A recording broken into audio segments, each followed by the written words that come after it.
welcome to my Monday mashup. Now I know I've been absent for a little while, a few months actually, for the Monday mashup. Let's just call it life. I've been really busy over the Christmas period, and then January unusually was extremely busy for me. So it kind of, everything sort of got behind, and then I had to have a sort of period of catching up. But hopefully we're back now so that we can have our regular slot. So I've got a cute little gift box to make for you today. Now, I don't know if you've seen, 2 or 3 days ago I created a hexagonal box which opens on its side. It was a really cute little box, but these hexagons are sort of sticking with me at the moment, and I've got a special friend that's got a very special birthday coming up, so I have a series of kind of little gifts to give her. This box is really designed for one of those little gifts. So I'm just going to bring the box in. Now, when I'm making a prototype for something, I nearly always make it in retired papers or cardstock, whatever I've got really, just purely because I want to be able to make mistakes without having to worry about using all my really good stuff. Obviously, these are only just gone. These were our celebration papers, absolutely beautiful, and I so wish they were staying because they're just so gorgeous, beautiful colours. But so you can get a general idea of the project. So this is our little hexagonal box. This time we've got a little lid on it, but when I lift the lid, I'm going to try and do it sideways so that you can see. Inside I have got a floating key ring. So basically what I wanted to create was a box where I could hang something from it. So this is a little keyring, as I say. It's got a few bits and pieces in there ready for her birthday, but you could use this for a piece of jewellery.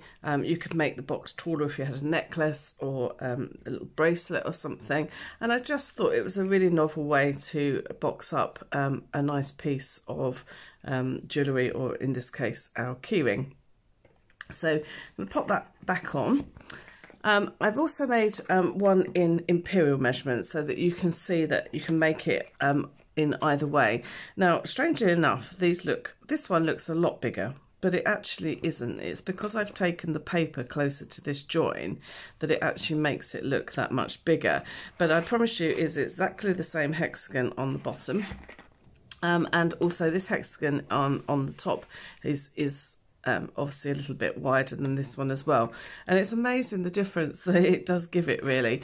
But the only actual difference to the box you can see there is, I don't know if you can see it, but it's about, you know, not even ½ centimetre taller really in the Imperial measurements. So they are virtually identical, and you can obviously change your paper around, make it a little bit wider if you want to with this, but I will give you the instructions and measurements for both. They're made exactly the same. So let's get started. So this time I'm going to be using our flowering tulip suite because I just love it. So I have cut all my pieces ready. So I will just pop some of them on here so you can see. Now I've used the hexagons from the Beautiful Shapes dies, and I've used 2 sizes this time. So I've used the smallest hollow one, so ignore this one here. It's this first one is from the DSP, and then this next size up is the one for the base and top of my box. So this second one in from the middle, and this time I have cut my hexagons in Poppy Parade, and I want 3 of those. Okay, so we'll bring those in again in a short while. So let's move those so they don't create a shadow on the desk. Okay, so the first thing you're going to need is your piece of cardstock. Now I have already cut mine, but I haven't scored it yet. So in metric, yours needs to measure 14.8 centimetres by 12.5 centimetres high. Okay, now if you're working in Imperial, yours needs to measure 6 inches by 5 inches high. Okay, so you'll see I'll give you the different score lines and everything as we go. So first thing I'm going to do is pop this into portrait. So I'm going to score at 1 centimetre on either side of this piece. So this is effectively going to be the top and bottom of my box. Okay, so that's 1 centimetre. Now, if you're doing it in Imperial, you want to be scoring yours at 3/8 of an inch at the top and bottom. So I'm going to start off with metric again. So I'm scoring it now in landscape at 1 centimetre, 3.3 centimetres, and again I apologise for these awful measurements, but they are determined by the actual hexagon, so it's not me being awkward, it is the hexagon that's dictating them. So the next one is 5.6 centimetres, then 7.9 centimetres, 10.2 centimetres, and then finally 12.5 centimetres, a nice one to finish on. So then you'll see I have got these 6 sections, much like we did with the previous box I made, and then we've got this strip, which is our joining strip down at the side. Okay, so now if I just give those measurements quickly in Imperial. So you are going to start off, let's start from this end, so we've got 3/8 of an inch, then 1 5/16, 2 1/4, 3 3/16, 4 1/8, and then 5 1/16. And again, I apologise for those terrible measurements, but as I say, it is the hexagons that determine that, it's not me. Okay, so now that we've done that, we need to just burnish all our lines. So this is, as I say, for the actual box itself.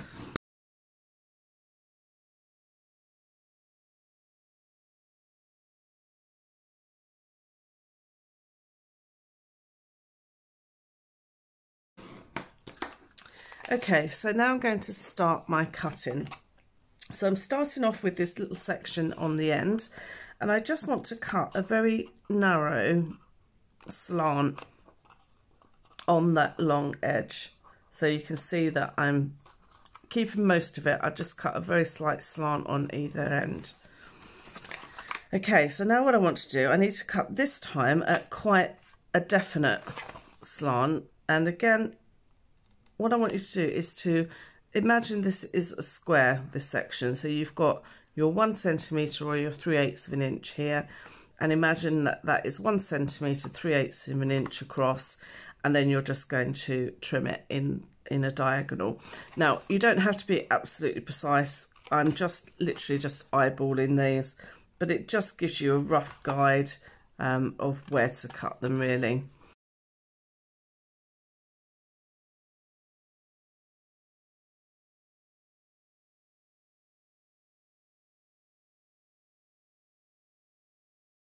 Okay, so that is one side. Now what I want to do is concentrate on my other side, and I'm going to do exactly the same, but this time I want a really small little V like we did on the ends. So again, I'm just doing it just to give it that little V.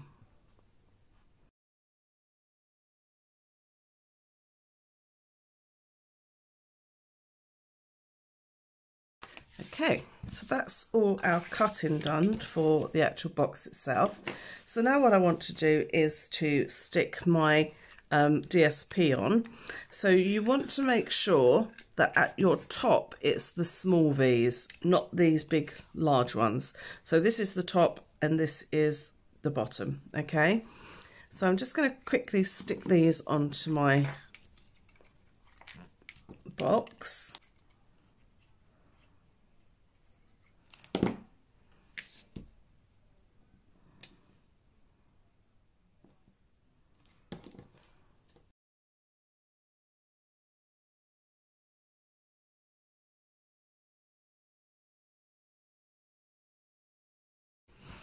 Okay, so now they're all stuck in place. Now what I want to do is to actually make my box up.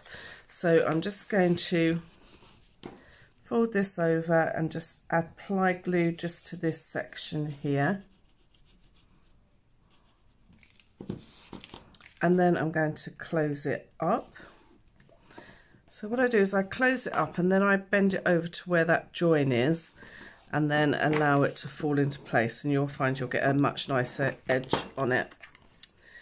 Okay, so that's our piece made into obviously our hexagon. These pieces here now, I just want to glue onto the inside of my box. You don't have to do this, but as you know, if you watch any of my videos, I really don't like to see a raw edge on cardstock. So it's much nicer, I think, it gives a much nicer finish to actually have an edge. So that's why we've got these extra bits here.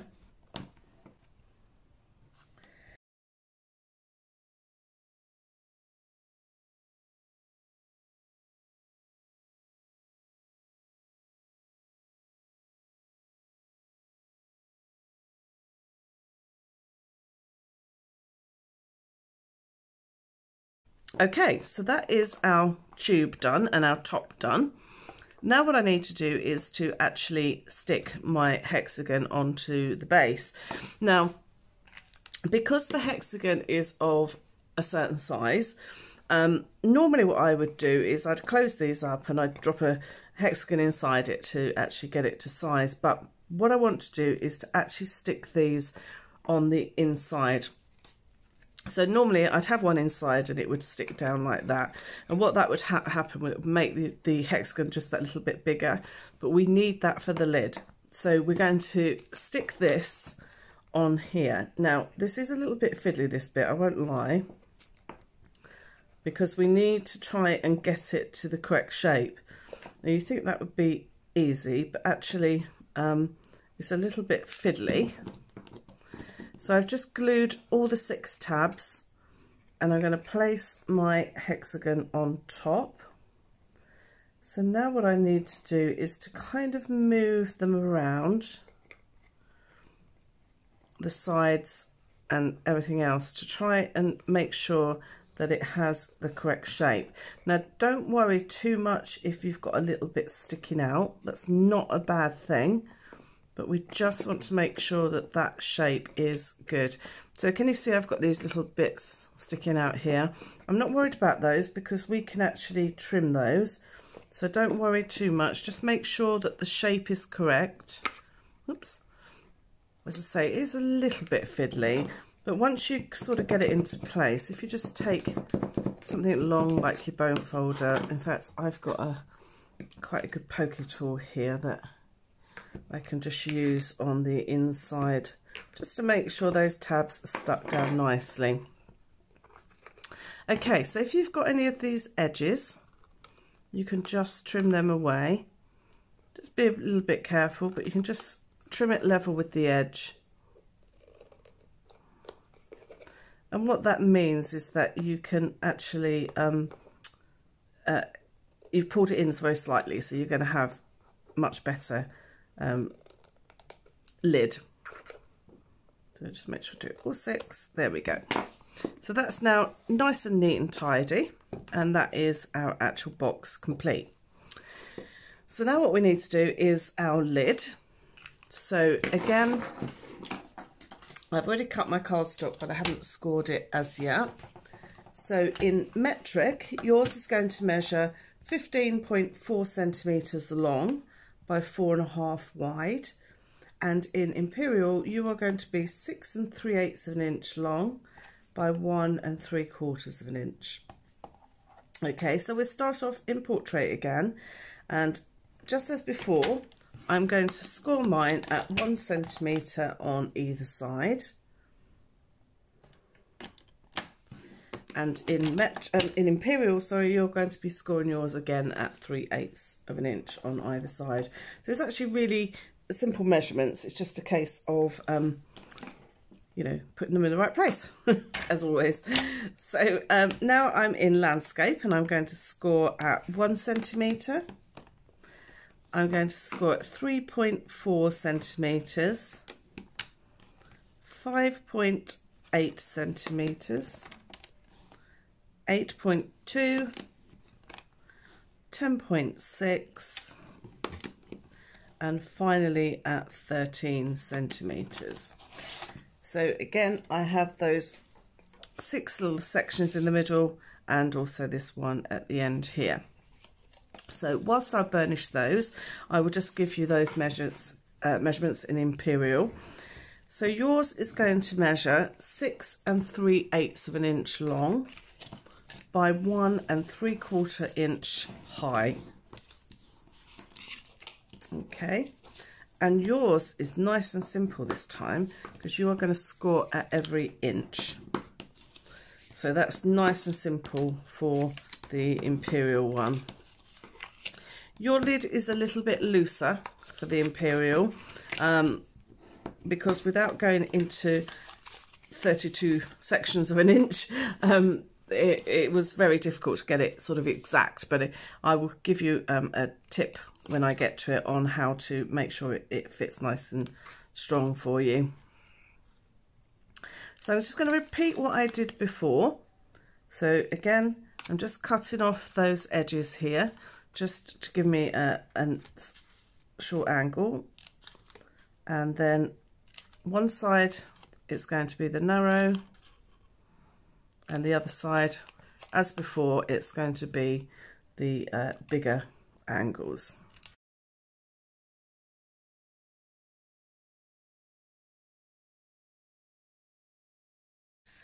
Okay, so that's, as I say, is cut exactly the same way as we did it before, but this time we are not going to be covering it within a DSP. I did think about it, but I thought actually the leaving it sort of clear of just the colour was actually a nicer way to do it, really. So that's why I left it. So we're going to do the same again as we did before. We're going to join the ends together.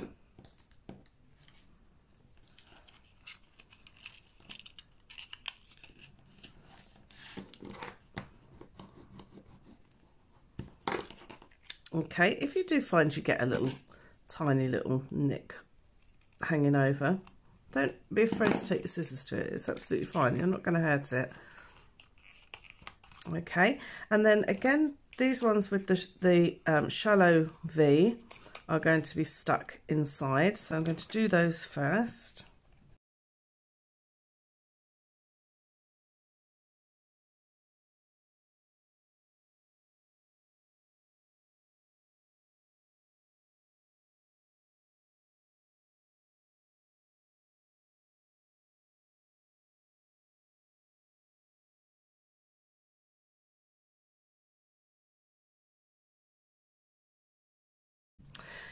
Okay, so this time what we're going to do is we're going to fold our flaps at the end here, and I'm going to turn it inside out.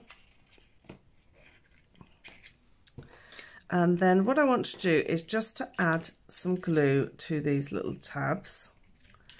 So if I glue them, then you'll be able to see them.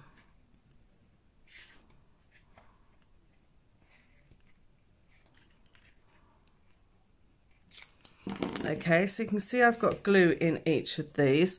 Now what I'm going to do is I'm just going to pop in my hexagon and push it down into the corners. So this will instantly give you your correct shape.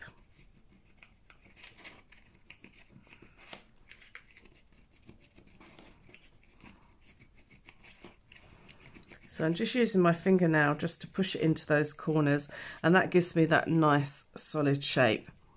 So I promised to give you a hint on how to ensure that the Imperial measurements one was a nice fitting lid, and I totally forgot as I was doing it, so I will explain it to you quickly.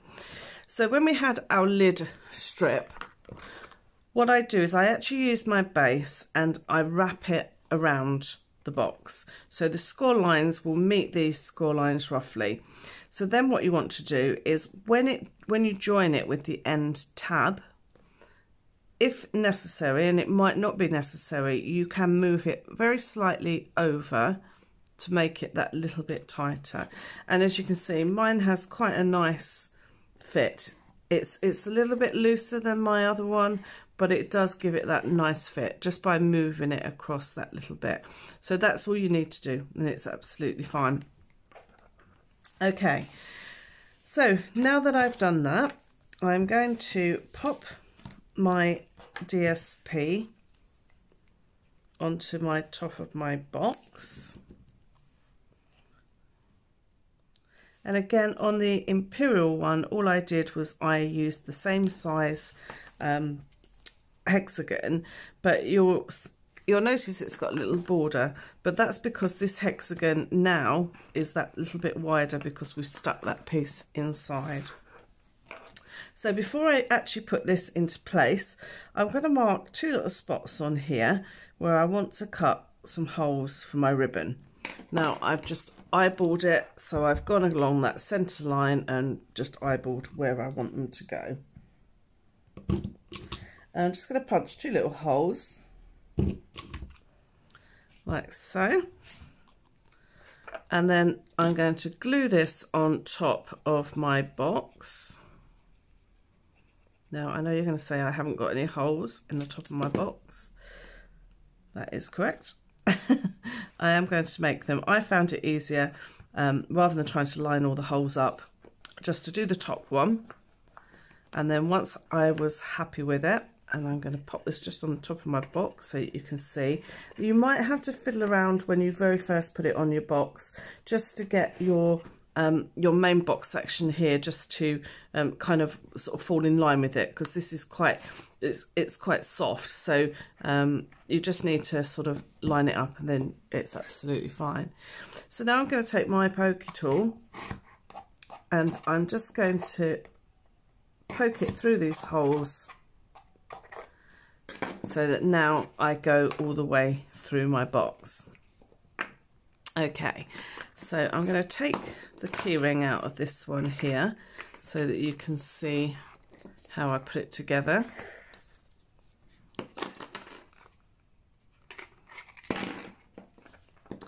So now this is my keyring. This one's not got any charms in it at the moment, but it will have at some point, no doubt. And I'm going to take myself a length of ribbon. So I need to make sure I've got sufficient to actually tie a bow. So, or you could do a double knot if you preferred, but I like the idea of a bow on top of my box. So mine measures roughly about 35 centimetres, so probably talking about 14 inches, something like that. So I'm going to pop my ribbon through the first hole.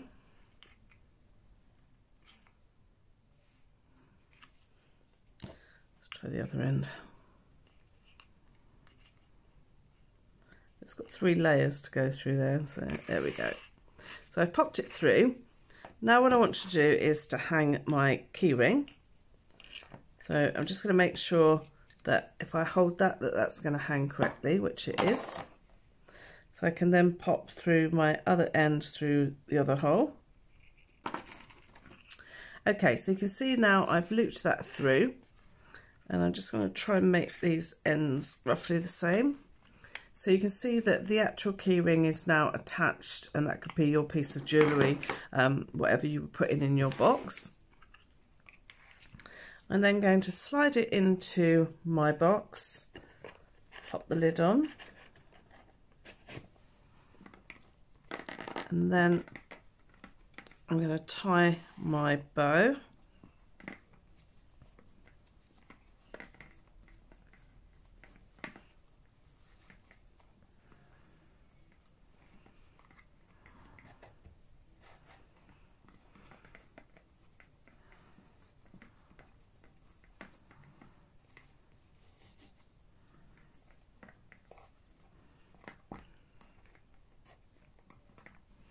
There we go. Let's trim those ends.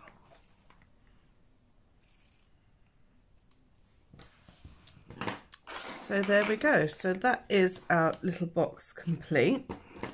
Let's trim that a little bit more actually. So obviously you could tie a little tag or something to that as well if you wanted to. It's entirely up to you, or you could have a little hanging tag inside with a little message. So again, if I open this on the side, let's get the non-folded side and open it up, and there you go. There is your hanging gift. So I just thought that was a really cute little box that was actually really sort of quite simple to put together, but it was a bit unusual because the recipient's not going to expect this item to be hanging from the lid of their box. So I thought that was quite interesting, and I hope you like it. I will be back with some more gift packaging ideas, especially for, as I say, this special friend's birthday. So I'll be sure to record them all for you so you can see them. Have a good week, and I will see you soon. Take care. Bye-bye.